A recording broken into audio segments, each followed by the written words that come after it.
Hello, everyone. This is BizChicks TV, the place where you can find tips and tools to help you do business better. We're here to help you run a profitable business that's fun to run and to take the hassle out of your hustle. And today it's time for coffee, tea, thoughts, and conversations with the BizChicks. I'm putting my phone on Do Not Disturb so that I will be able to give you my full attention. We want to give a shout out to everybody listening in the clubhouse, to those of you watching live and on the replay. We just want to say hi, it's Monday, and welcome to Coffee, Tea, Thoughts, and Conversations. I'm here with my friend and colleague, Miss Francine Gregory, real estate entrepreneur and tech diva. I'm Tara Lena from California Cover Ups, and we're the Biz Chicks. So, welcome to the Hey, conversation. welcome everybody. Today, we're going to be talking about the three pillars of a successful business. So might want to pull out a pen and paper, and also we're going to be talking about this in such a way we hope you'll jump in and share with us some of your experiences when you're dealing with these three pillars of a successful business. So before we get started, I just want to remind you that it's time for coffee, tea, thoughts, and conversations. So pull out your favorite beverage, be it your coffee, your tea, mimosa, whatever it is that you're having this time of day. Sit back, relax, and let's start the conversation. Hi. So one Yeah, of the go ahead. So one of the things that we were looking at was the fact that, there are certain things that make up an entity. And one of the things we were talking about was one of the essential things you need to have a successful business. And we came up with these three pillars. And the first pillar is customer service. No, not Yes, yet. yes. You need to have, well, not just customer service. How about good customer service makes for a successful business? What is good customer service? Well, Does anybody want to answer that? I'm question? asking guys, how do you feel? How do you know you've gotten good customer service? Okay, so hey Ann, hey Alexis. So one way that I know I've got good customer service is that people are polite when they're Mm, trying to help me. mm-hmm. They are informative. Ah, okay. And even if I didn't like the answer that I got, Mm-hmm. it's good customer service if they try to assist me in or pointing me in the right direction. Like maybe they did not have the item I was requesting, but they were able to tell me where I could find it. Mm. Ah, there So you good go. customer service is going to also start with good people Mhm. in the organization, right? Mhm. Yes. And Can also it I answer that? starts with. Yes, yes, please go ahead, Alexis. So, as someone who's been in the service industry for, I'm always having to wait on somebody. I have found that everything that you said is absolutely correct. Mhm. And it's not always about is the customer's always right, because that is not always good customer service. It's like almost like you just like, well, I don't want to deal with a problem, so I'm just gonna say you're right even if you're not right. You know what I'm saying? Mhm. But I found that even if you and the customer has differences, if you explain it to the best of your ability, most times, not all, you have those who they just want it their way no matter what. But most times, it doesn't equate bad service. You know Correct. what I'm saying? It's just that, okay, read it in the line. This is, especially if I'm not the owner, I'm the manager and everything else. I can only go by what is told to me. If I explain that to you in a calm fashion, usually it's like, okay, I understand. And I'll give you a prime example. I used to wait tables, and the restaurant I waited tables at had horrible service. They Mm. they just and it wasn't the waiters, waitresses. They took too long in the kitchen. It wasn't managed properly. It was a whole thing. But I always, me personally, always got great reviews. So even if they bummed out the service of the restaurant, as far as food and stuff, they always said, but the waitress was awesome. You know? So it's you personal. Even if the business is bad, you can make that difference if you put in the effort to be personable to people, to respect people, and be empathetic to their plight, and not just be like, well, because you got to work here, there's nothing you could do.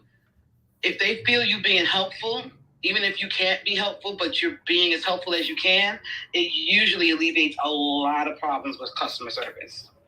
Wow. Yep. Go ahead, Ann. Or Hi. Hi. It's just family. I just wanted to add to that too.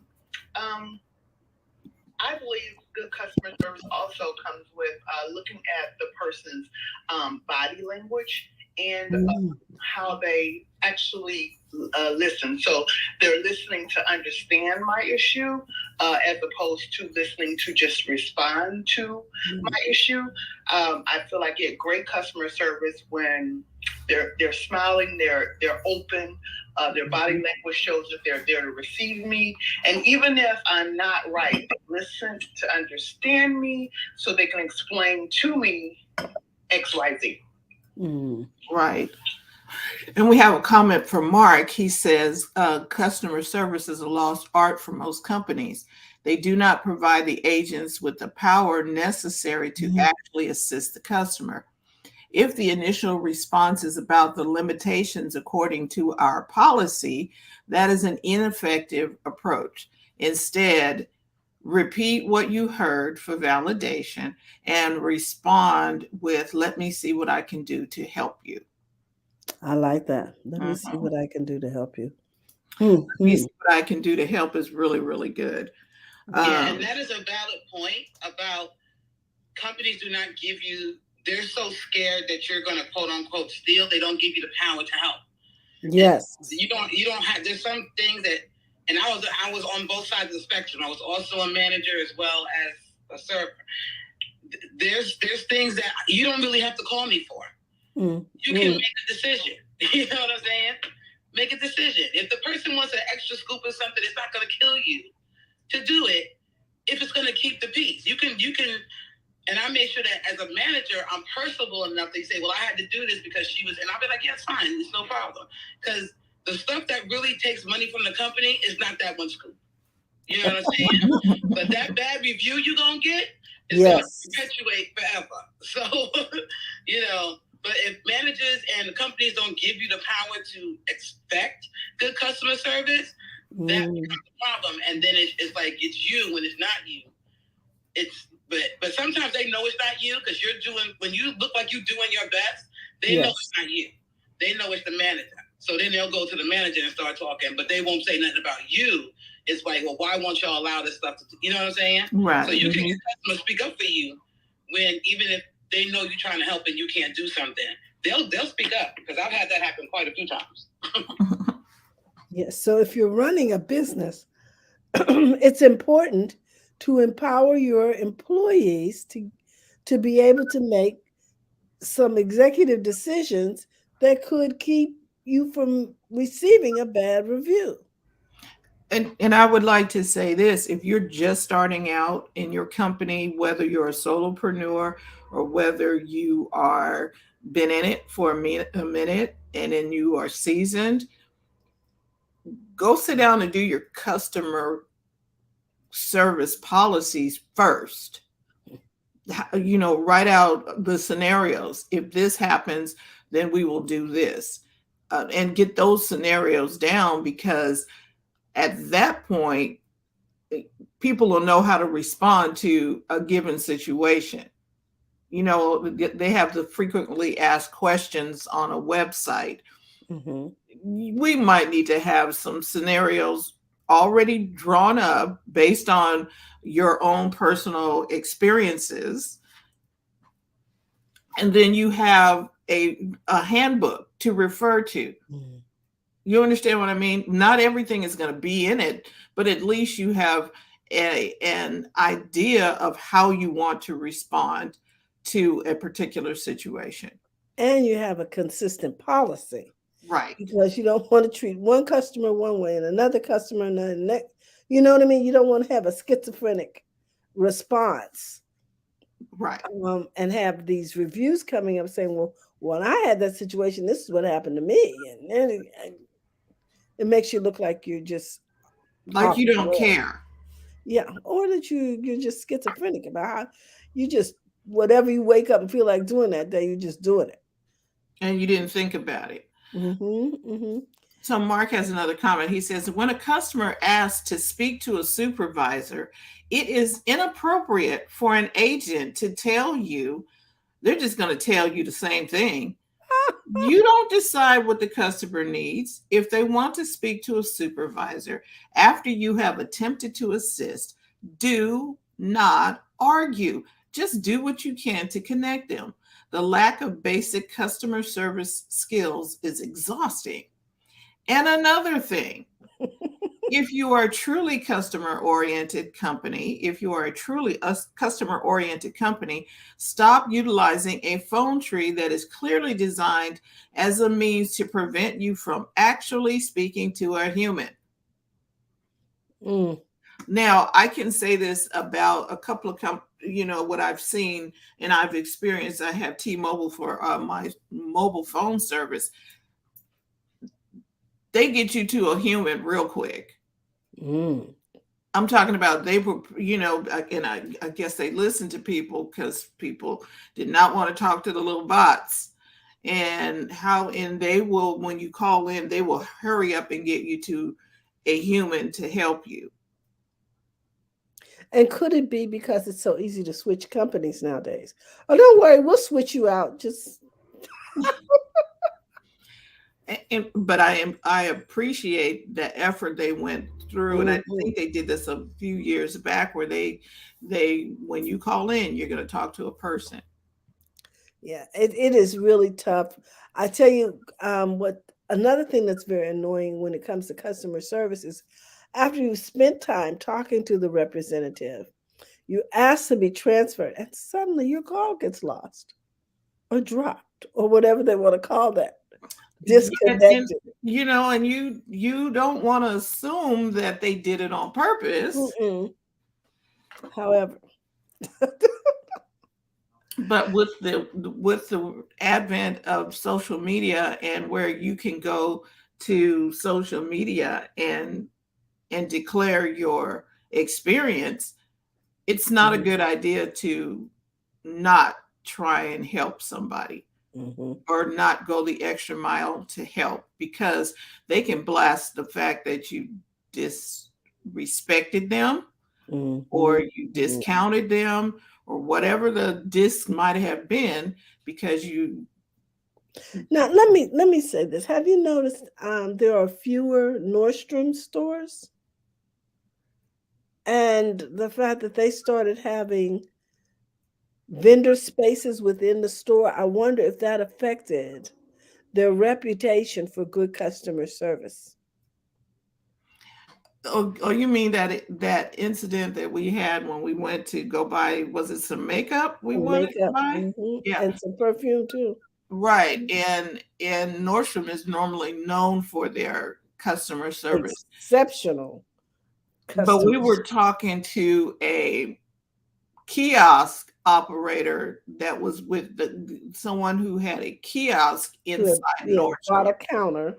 They Right. had counter space within. Right. Mhm. So, and in that space, we didn't get the same experience that we would have gotten if we went directly to a Nordstrom's Employee. Mhm. employee, because apparently the memo didn't get passed from Nordstrom to this kiosk worker. There's a different type of training evidently going on about what constitutes customer service from company to company. Or was there training? Or We don't was it know. just implied that um, this makeup counter and this perfume counter, they had the same standards of customer service as Nordstrom did. Simply because they were in the same building, and that is not necessarily so. Mm-mm. Mark has another comment. He says Zappos, before it was purchased by Amazon, was known for its highly rated customer service. Mm. Agents were not timed. They are like they are at many companies. The goal was to satisfy the customer, even if it was searching for what they wanted on another vendor site. Mm-hmm. Agents could stay on the phone with the customers for well over an hour, literally. The measure of success was the satisfaction of the customer. As a result, the company became highly profitable with a high customer and employee retention. Mm-hmm. Because people who are in service oriented industries are there because they want to help. That's part of the joy of the job, seeing people's faces light up and people walking away happy. And, and this is just one pillar of a successful business. Mm-hmm. This part is, and I think this might be one of the, okay, because we're talking about a pillar is something that holds the business up. So Mm-hmm. great customer service. And as I stated before, we might need to, this beginning of the year, we might need to relook at our customer service policy, even Mm. if we are Mm-hmm. solopreneurs or people who are kind of running the ship and wearing all the hats. How do we respond to customers? Maybe Mm. we have certain times when we call everybody back and make sure that we've eaten some food before we get on the phone and we're smiling while we're on the phone. There are a lot of little tips that we learned working in the customer service industry from different companies. Mm-hmm. Be well rested Yes. and not tired, grouchy, or complaining, because you're gonna need to de-escalate some things, Mm. and you Mm-hmm. can't be a part of the. Oh, when you're tired, hungry, or your feet hurt. Hmm. Mm. So that was one pillar. What's the second pillar, Terry? Marketing. Oh, okay. So I'm going to say this. If you are not marketing consistently, and what I mean by marketing in social media, marketing means that you are constantly talking to someone about what it is that you do. You are not chasing them down and being salesy. It's like marketing is like telling a friend you have a way to help them. Mm. That's all marketing is. You have a product or service, and you know it's of help, and it is what shall I say, it is not a good thing if you don't tell somebody you're able to help them. When you have a way to help someone and then you don't tell them, you are doing them a disservice. Mm-hmm. So if you sell houses, or if you sell cookies, let's use the cookies. You know your cookies are good, and you take very good care in preparing the cookies. And so when someone is wanting to f- buy a good cookie, maybe they want to buy a birthday gift. I can remember I was listening to a radio program, and one of the gifts was a dozen cookies from this famous cookie company here in Sacramento. Those Okay. cookies are awesome. And I learned about them from the radio station, but somebody told me about the cookies. Mm. And then so I actually won a dozen. And I was like, oh my gosh, these are good. And then I began to tell other people. So there's the word of mouth marketing, someone telling someone else about something that could help them. Mm. Mm-hmm. You don't think of it as like, oh, I have to get my marketing together, and yeah, you need your brand and all of that together, but you first need to find a way to be a friend, make your customers your friends. What would you tell a friend about whatever it is that you do? You know what? I got some good soup that I think will really help you. This is going to be good for you. Or Mm-hmm. here's something, I think this will work for you. Try it out and let me know what you think. Marketing is talking. Marketing is letting people know what you do, what you have in a friendly way. Okay. That means we have to be consistent. I was looking at an article. Let me see if I can find it and read what this guy said and Well, take Mark's comment. here's Okay, one. go ahead. Okay, it says in simple words, marketing is the process of attracting potential customers and clients to a product or service. Let's see what Mark's comment is. Let's see here. He says, I was once the customer service manager over 60 plus car rental locations. Wow. All of the calls that I received were complaints. I had a stress ball that I squeezed. My tone was always pleasant, but I squeezed that ball to deal with the triggered response from incessant abuse. One of my stress balls actually exploded. Laugh out loud.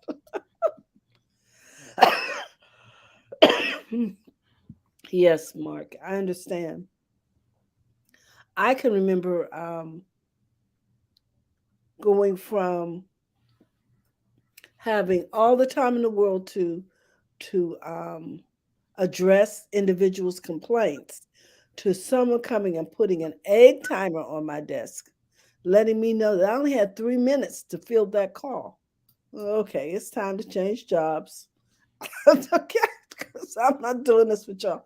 You hired me because I had a desire to help people. Now, after so many years, now you come over here with this egg timer, and I'm supposed to change my personality.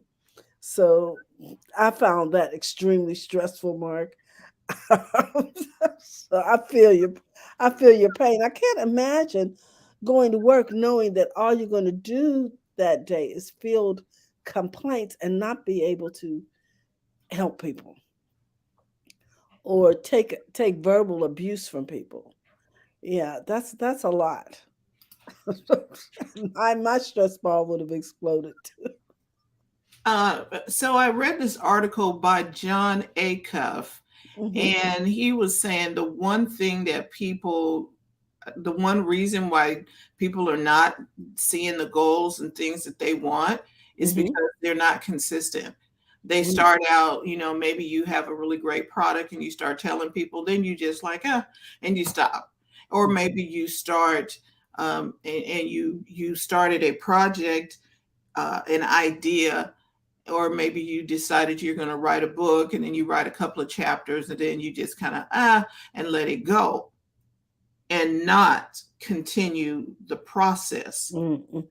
We stop in the middle. We stop before we get to whatever it is that we decided to do. We stop. And it's not like that. We can't just stop.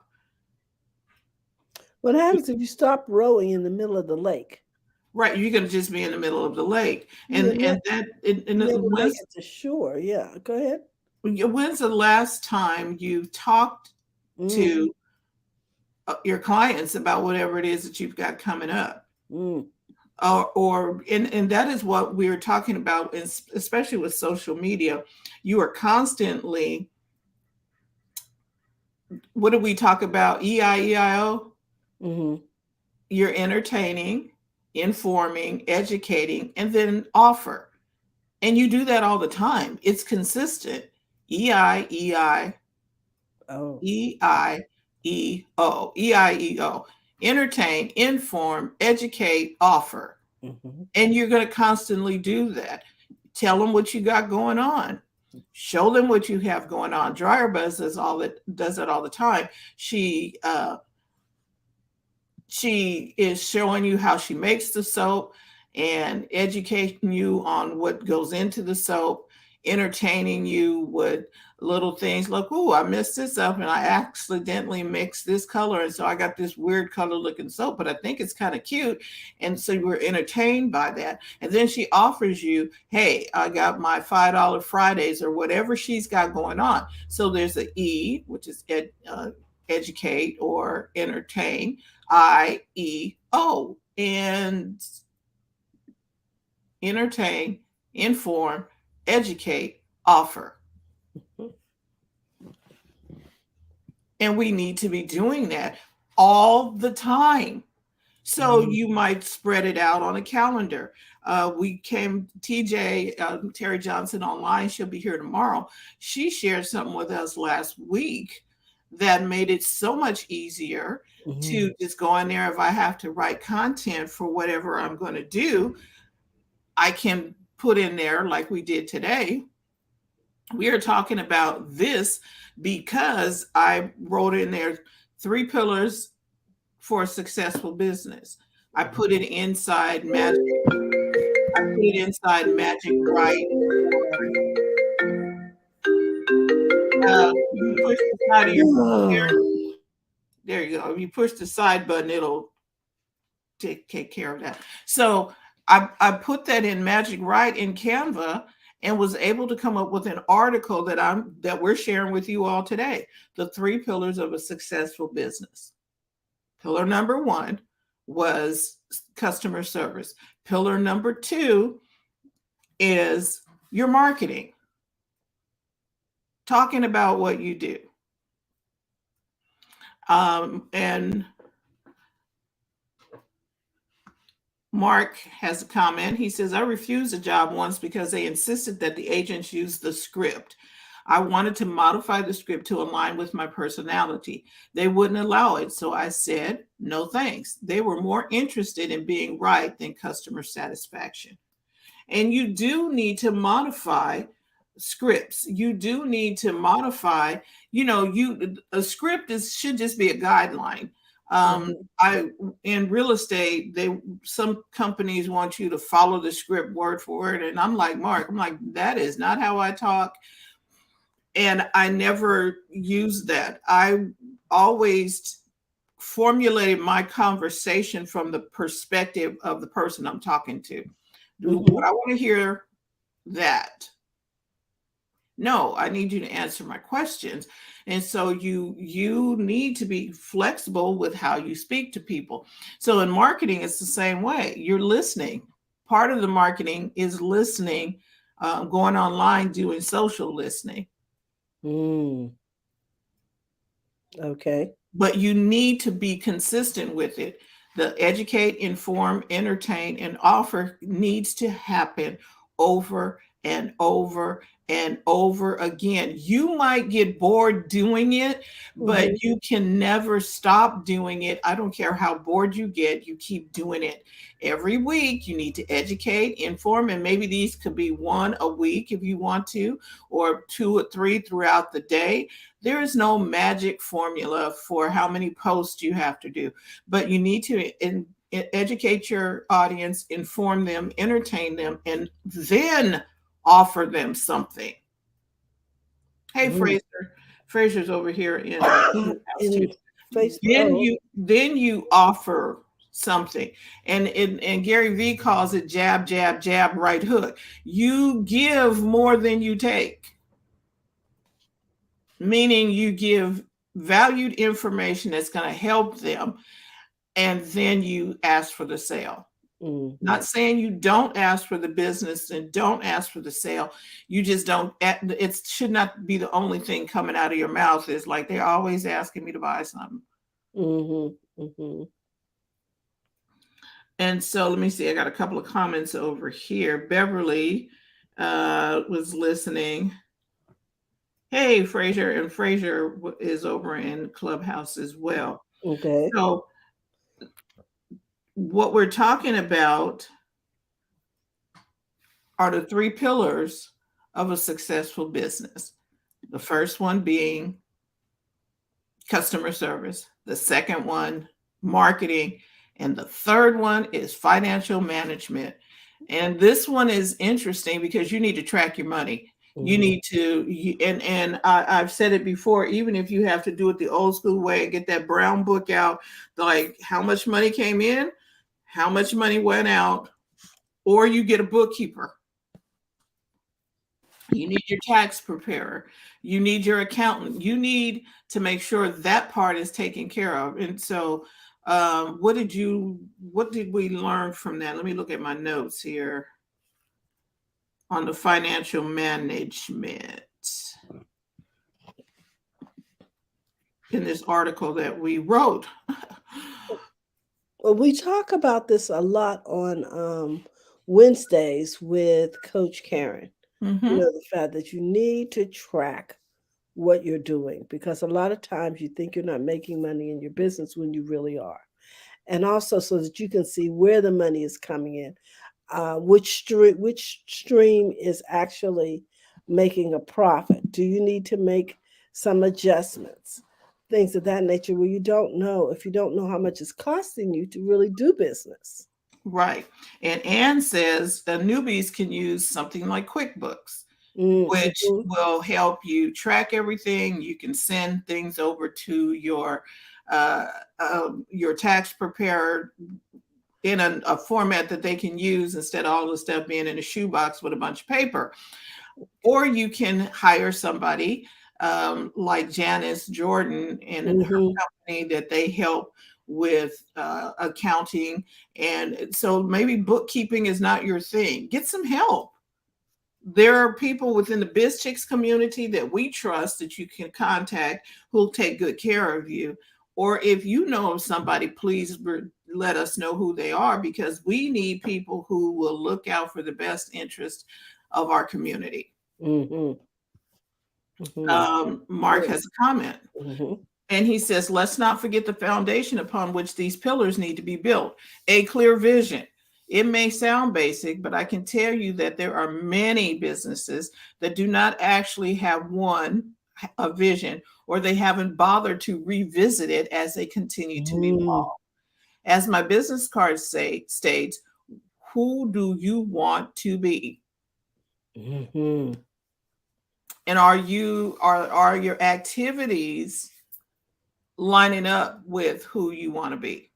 There you go. Mm-hmm. And so vision, the pillars for vision, I mean, the pillars for business do ride on the fact that you need to know what you want or know who you want to be. Mm-hmm. Mm-hmm. In that industry, yeah. Right. So we have a great community here. We would love for you to become a part of it. If you are not already done so, you can go to bizchicks.net. Fill out the profile, tell us who you are so that we can share you with the rest of the community, especially at our first Monday events, which will be like next Monday. Monday. Next Monday, where we can talk about uh, you to the rest of the world. Mm-hmm. We thank you for subscribing to our YouTube channel, and Mm-hmm. we're going to be putting more community content over there too. So if you're looking for something quick, you may be able to find it on the YouTube channel, and you'll get a notification, especially if there's things coming up, announcements and things of that nature. We will still put it over in our Facebook group. We will put it wherever we are on Twitter and that Mm-hmm. type of thing. And we want to hear about your company. We want to hear about your business. We want to hear about Mm-hmm. what it is that you do. Frazier is here with Apple Mint. Mark is here with his life strategies. We got Ann in the house over here on Clubhouse. Many of you are doing wonderful things, and we want to be able to share you with the world. So this little nugget today, the 3 pillars of a successful business, Mm-hmm. brought to you by bizchicks.net. We are here to help you run a profitable business that's fun to run and to take the hassle out of your hustle. Hey, Tim Gillette is in the house. Hey Tim, how you doing? And you need to be following him too, especially if you're looking to do blogging and podcasting and that type of thing. Mm-hmm. Tim can help you with that. And, get your business on a firm foundation with the 3 pillars of a successful business. That's all we got for today. Looking forward to seeing you again next time. I got another. Hey, Jai, how are you? We got Jai in the room. Hi, Jai. Welcome. Thank you so much for stepping in. And again, first Mondays, we'll be back here at 8 a.m. So anyone from around the world, you can share your company with us, and we'll have that on Clubhouse as well. So you be ready with your elevator pitch so we can know who you are and what it is that you do. Mm-hmm. And we will see you then. Tomorrow, TJ will be here talking all about social media and media. So you can get your marketing done. You can work on the second pillar of your business here with TJ. All right, Terry. Yeah, guys, we want to remind you it's okay to make money in your business. So go to the front of your own line. We'll be here Monday through Friday, 8 a.m. Pacific time, 11 o'clock Eastern Standard Time. And we look forward to talking with you and serving you. Have a great day. Bye bye, everyone.